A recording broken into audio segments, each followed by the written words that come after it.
Hi అండి, అందరికీ నమస్కారం అండి. ఫ్రెండ్స్, మనకి ఇప్పుడిప్పుడే మరొక బ్రేకింగ్ న్యూస్ అప్డేట్ అయితే రావడం జరిగిందండి. అది కూడా జనసేన నాని పవన్ కళ్యాణ్పై క్రిమినల్ కేసు నమోదు అంటూ ఇప్పుడే మనకొక బ్రేకింగ్ న్యూస్ అప్డేట్ అయితే రావడం జరిగిందండి.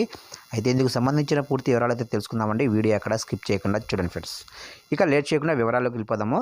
ఫ్రెండ్స్, నాకు చిన్న రిక్వెస్ట్ ఫ్రెండ్స్, ఇంతవరకు మన ఛానల్ ఇంకా ఎవరైతే సబ్స్క్రైబ్ అయితే చేసుకోలేదో సబ్స్క్రైబ్ అయితే చేసుకోండి. గవర్నమెంట్ నుంచి ఇలాంటి ముఖ్యమైన అప్డేట్స్ ఎప్పటికప్పుడు మీకు తెలియజేస్తూ ఉంటాను.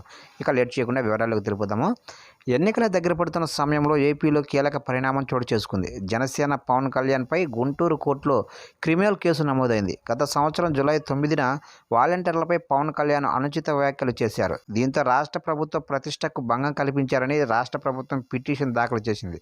ప్రభుత్వ పిటిషన్పై విచారించిన కోర్టు ఐపీసీ 499, 500 ప్రకారం పవన్పై కేసు నమోదు చేయాలని కోరింది.